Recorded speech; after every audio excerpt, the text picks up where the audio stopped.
Hi guys, it's so good to see you again. And we just finished recording third episode of podcast 14 questions. It was absolutely amazing, and I learned so much. It's just like reading a book. Our guest was Ph.D. Julija Gaiduk, marriage counselor, psychologist, professor at LCC International University from Klaipėda, Lithuania. We talked generally about marriage, parenting, what is love, how to be a good parent, what is her take on life, and what advice she would give to young adults. If this sounds like something you want to listen to, then go ahead and do that, and we'll upload every single week for new episodes, and just stay tuned. And this jacket is tight, ladies. That's it. It's really nice to be here with you. If I may refer to you as Julia, it's okay. Thank you for being here with us today. You're welcome. Looks like fun. Yeah, it looks like fun. Okay, so let's start with I guess this question is gonna lead you to telling a bit about yourself, but I'm really interested in how you answer this question.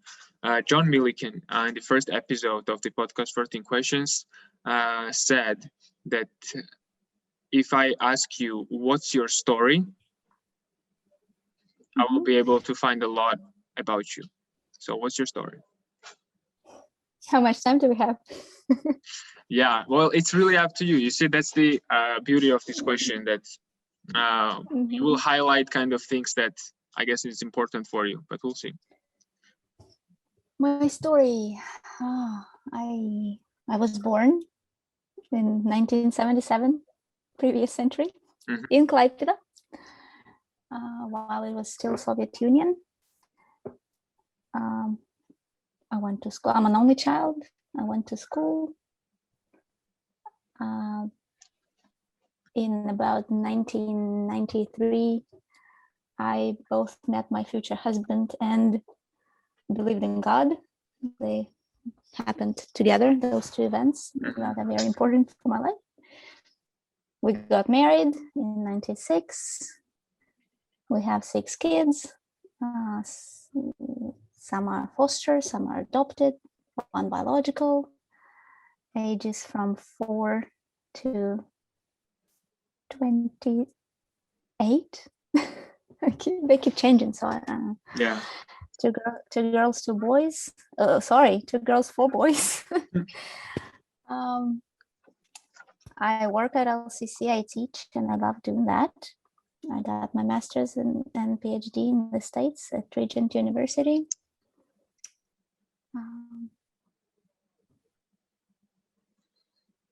That's the short form of my story.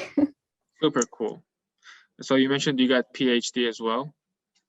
In Counselor Education and Supervision, yeah. Very cool.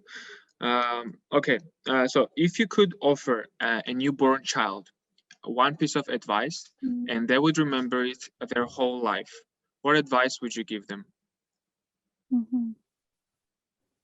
Yeah, and the beauty of newborn children is that they don't remember much of the stupid stuff we say. But if they could remember it, I would probably tell them, always remember you're a miracle. Because some people need to remember that they're a miracle because they have a very low view of themselves, and they have to be reminded that it's a miracle you were even born. And there is a reason for why you're here. And some people need to be reminded that they are a miracle because they think too much of themselves. And they also have to be reminded it's a miracle you were even born. So get a life, be a little bit less puffed up. That's so beautiful. I think if they could remember that they're a miracle all the time, that would be nice. Yeah, that's amazing. Unfortunately, it doesn't work like that. So yeah. Okay, that's really cool. Okay, if you were an employer, what personal characteristics would you look for in a person you're hiring? Well, of course, it depends on what I would be hiring for. Mm-hmm. But if I wanted somebody who would click well with me at a job, I would probably want somebody who is not a complainer. I don't like complainers. So I would find somebody who has an attitude of, okay, life can be tough, but we can do it. And we will not complain. We'll look for solutions, not problems. Okay. Somebody like that. And integrity, I think, is very important. Honesty, integrity for any job. Yeah. You want to be able to trust somebody you hire. Our previous guests, John Milliken and Scott Stewart, both of them mentioned integrity as well. Mm-hmm. Yeah. It's a big deal. Yeah. It's a big deal. Mm-hmm. I guess it's very important. How would you define integrity exactly? Mm-hmm. Honesty, saying the truth, keeping to your values, having values like not deceive, having a value that I'm not going to deceive people. I'm going to keep my promises. Okay. So standing for what you say and for who you are. Mm-hmm. Okay. If you could ask person only one question with a goal to know about him or her as much as possible, what would you ask? Mm-hmm. What makes you you? Okay. And then they would elaborate probably. Mm-hmm. That would show what's important for them. Okay. Where their identity is. Mm-hmm. Okay. And what is the compliment that you appreciate the most? I really like when I'm told that I'm wise and hopeful. Two things, probably not one. Give some. Those are my favorite compliments. If somebody tells me I'm wise and I'm hopeful. What is definition of wise? Mm-hmm. That is difficult. Somebody who listens before they speak. Somebody who knows a lot but doesn't show it off. Uh-huh. I would like to be like that. And somebody who has a lot of experience but is not puffed up about that experience. Okay. And is ready to share that experience, but also is very accepting. I think part of wisdom is being accepting of another person's experience and understanding that people are different and this other person may be very different from you in their ideas, in their values, in their experience. Okay. So acceptance, empathy. It's from like the traits that you mentioned, it kind of reminds me of traits of the counselor, and you are a counselor. Yes, I think that's part of me now. Yeah. Okay. And why hopeful?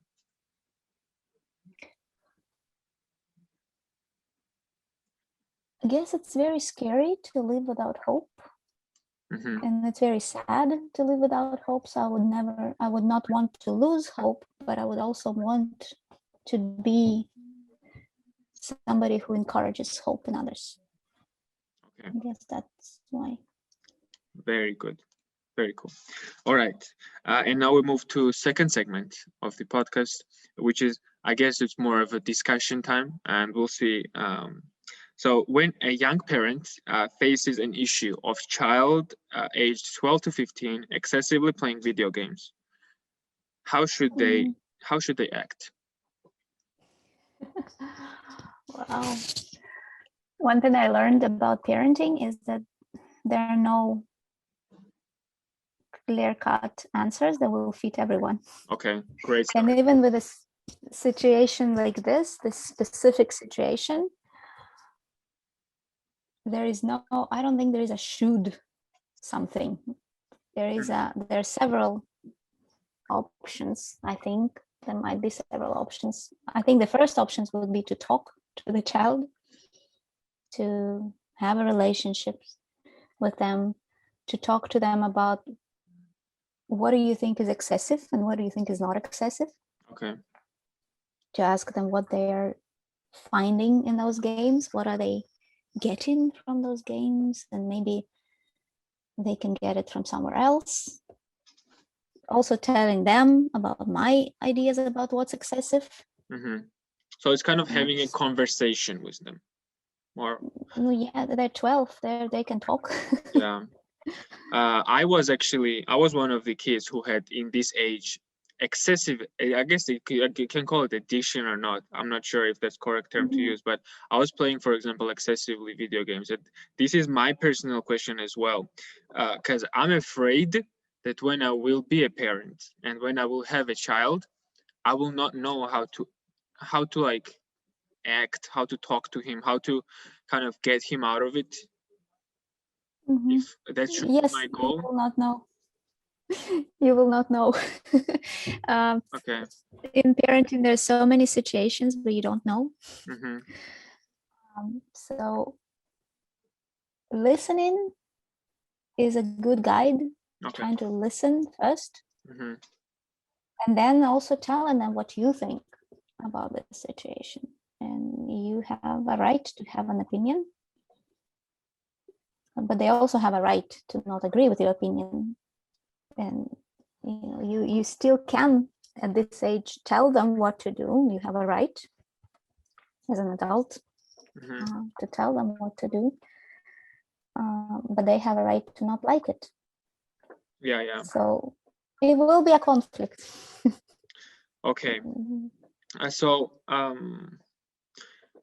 okay, when you're talking to a kid, should you talk to them as if you were their age, or should you talk to them as if you are your age?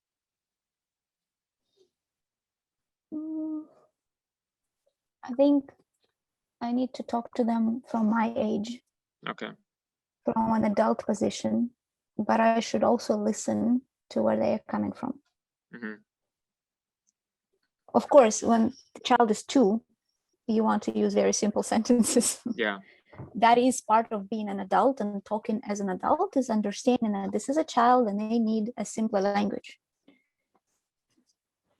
12, 15, 14, they're quite well developed nowadays. Okay. You can talk to them in long sentences. Okay. I see. All right. So what is the purpose of marriage? And yeah, well, so this is exactly why am I asking? I'm going to elaborate a little bit. I had this thought, because in my head and in my experiences, marriage is strengthened by religion. And if, for example, in Christianity, by God, that you're vowing to him, and kind of, he is the only third person who can come in your marriage. Let's say like this. If not this, then I'm asking, what would be the purpose of marriage if not that? Why would anyone ever take a step and commit into relationship? For what reason? Yeah. What are your thoughts about this? Well, it's very hard for me to separate me from God, but I'll try. But it feels good to be in a good relationship. Okay. So that's why people would want to do it. It feels safe if the relationship is committed. So again, it's safer to be in a committed relationship where you know that it's not going to end tomorrow, where you can open up. And then when the relationship is committed and close and intimate and people share life with each other, then a lot of growth can happen for both people. And growing together is amazing. Okay. Emotional growth where your past pains get healed in this relationship. It can be very similar to psychotherapy. Okay. Only in terms of how much growth happens. Yeah. When we're in a good, close, trusting, long-term relationship.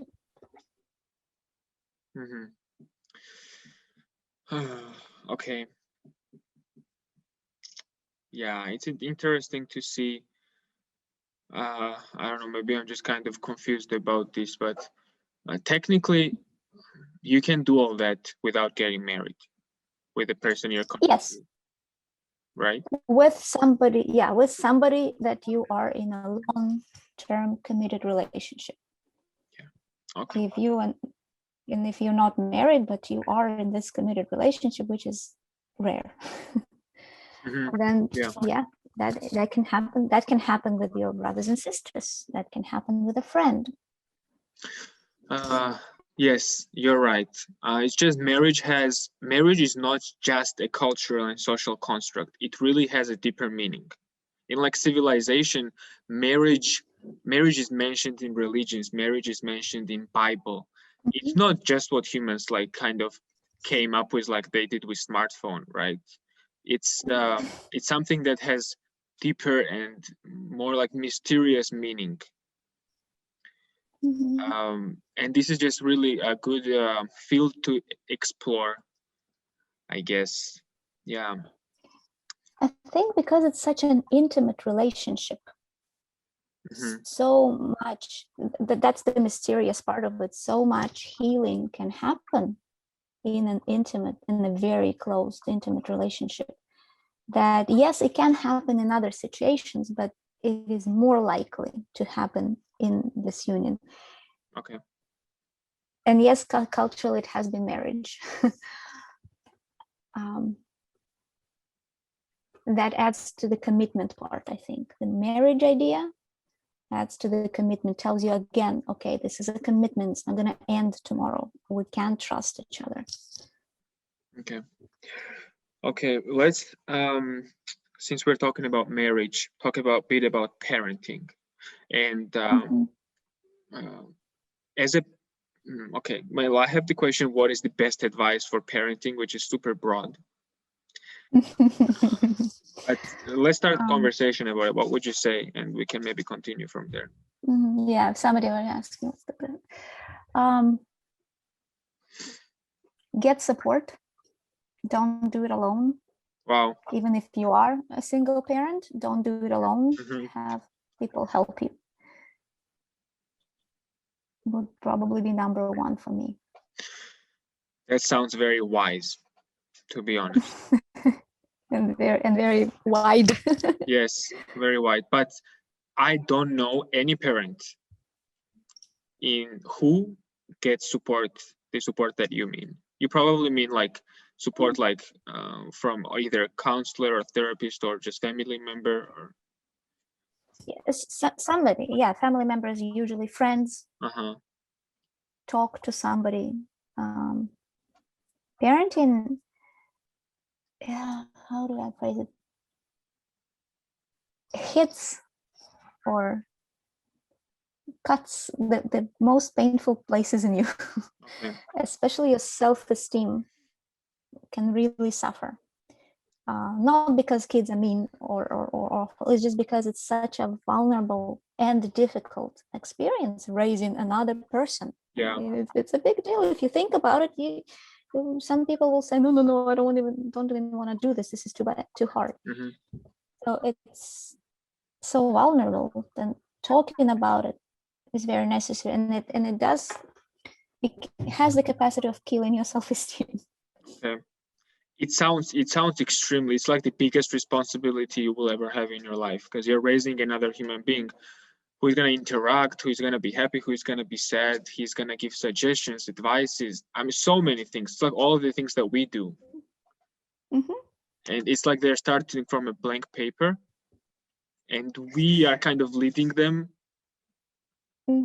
Also, am I saying it correctly? Or I don't know about the blank paper. They have their own temperament. They have their own way of reacting to things.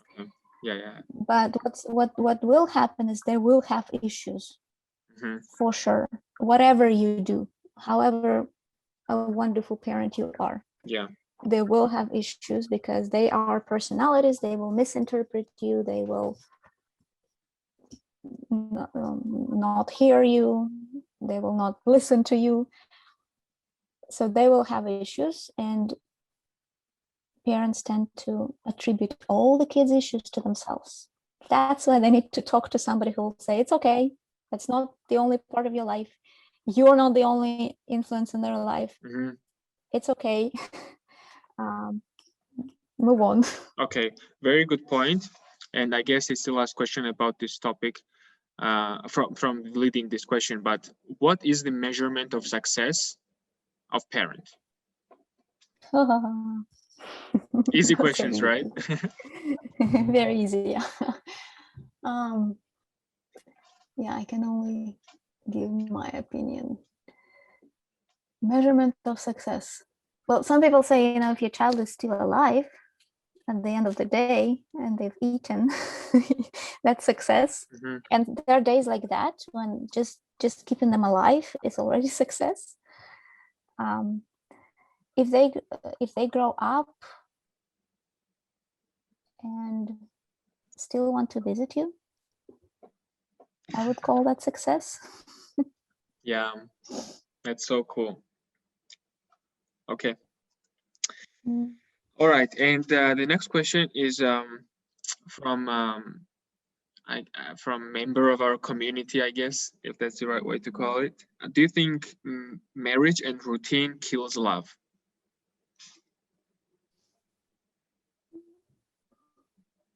I think people kill love. I think, yeah, marriage.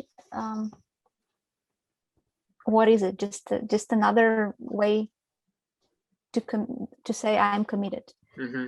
Routine does create stress and boredom at the same time, not always at the same time, stress and boredom, and that can hurt romantic feelings. Mm-hmm. But love is so much more than that.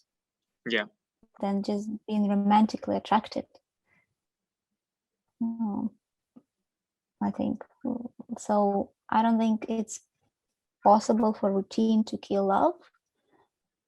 It's possible for the routine to make you so stressed that you don't think about positive emotions and you don't have time for positive emotions. And then you will feel sad, but it doesn't mean your love is dead.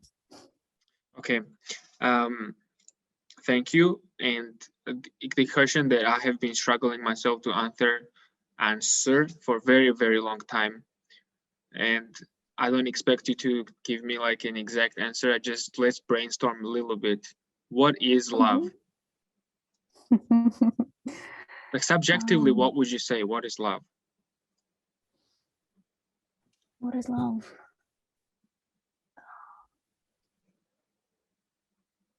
It's a feeling and an action at the same time. Okay, good start.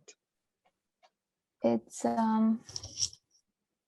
attachment to another person, connection with another person. Also, it is sacrificing for another person, caring for their well-being. Mm-hmm.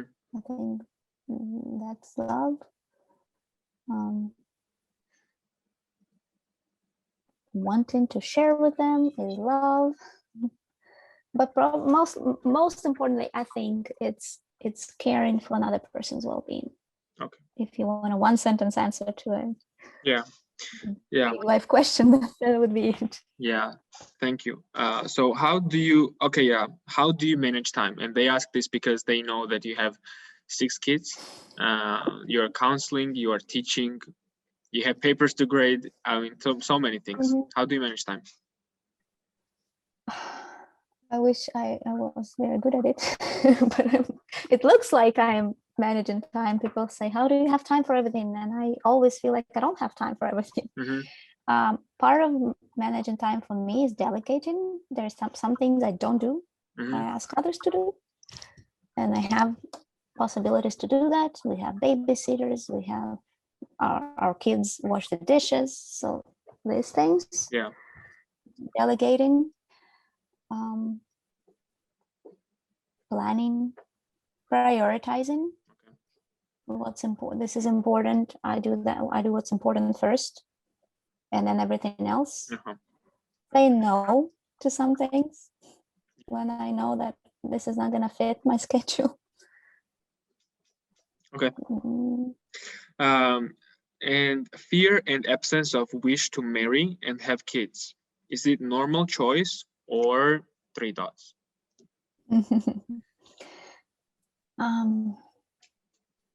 I think they're different. Fear and absence of a wish are two different things. Okay. One thing is to fear something. Fears need to be dealt with. So while you don't want to live in fear, nobody wants to live in fear and do things out of fear. That's a sad life when you do something out of fear. Yes, sometimes we do things out of fear, but if we do it most of the time, or if we base important decisions on fear, that's not going to bring us any good.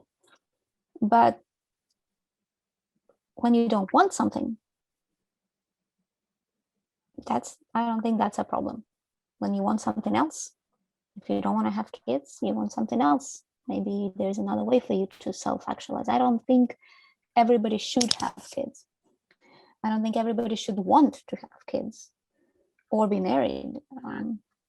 Many people do want to have kids and want to be married, but they're scared. That I think is a problem. Okay. But if you know why you don't want something, it's great. It's great to know what you want. Okay. I hope this answer will help the person. It was really good answer. And what's her take on soulmates, and is there such a thing? Yeah, I think people have heard me say that I don't believe in soulmates. I believe that, no, I do believe in soulmates, but I believe that you become soulmates. You don't start off as soulmates, although some things are easier with one person than with another, and then you start feeling like, oh, they're so similar to me, or they understand me. But you become soulmates, and that is possible with almost everybody, if both people want it and if they don't have a personality disorder. Yeah, then it would be difficult. I had this conversation yesterday with my friend, and she basically said the same thing. So this idea of soulmates comes from movies and from like these romantic stereotypes, I guess. Yeah, but I share this. Yeah, I share this the answer with you. I agree with you. And yeah, so from the second episode, Scott Stewart asked you, what do you stand for? What do I stand for? It's a question Scott would ask. That's a question Scott would ask.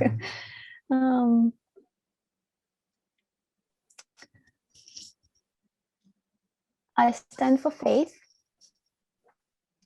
and for hope and for love,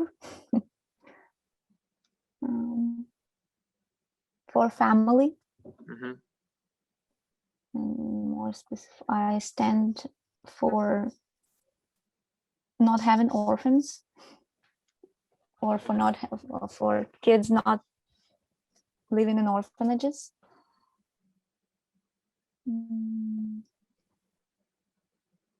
For friendship, many things, but mostly probably faith, hope, and love, and everything else comes out of there. Like the family comes out of love and faith and hope.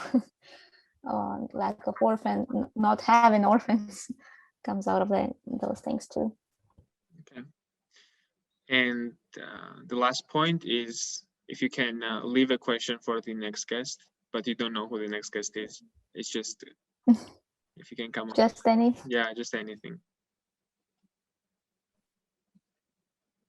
How do you do it? How do you do it? Yeah, you can ask them, how do you do life? Or how do you do it? How do you do it? Okay.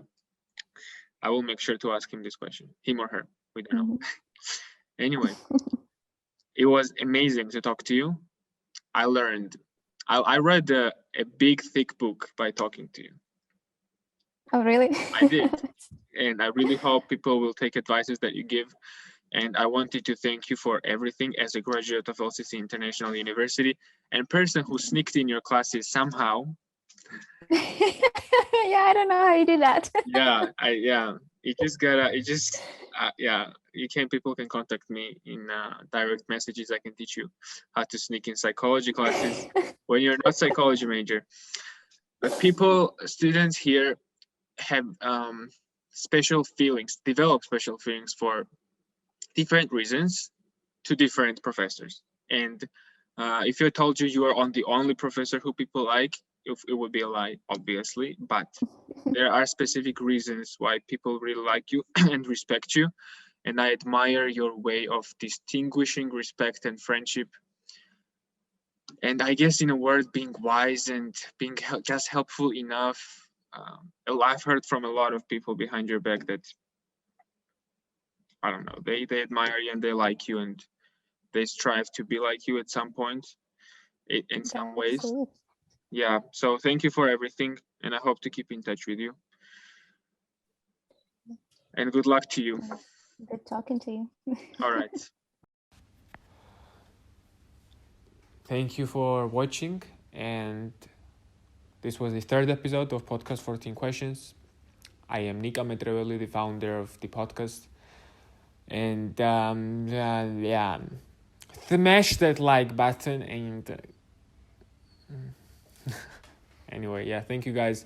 See you in the fourth episode, which will be uploaded exactly in 1 week. Make sure you follow our socials so you get a chance to suggest a question that I'm gonna be asking my podcast guest. This is all. Ladies and gentlemen, we just finished filming the episode, third one. It was amazing. Hope you enjoyed it. And I know you can't wait for the fourth one.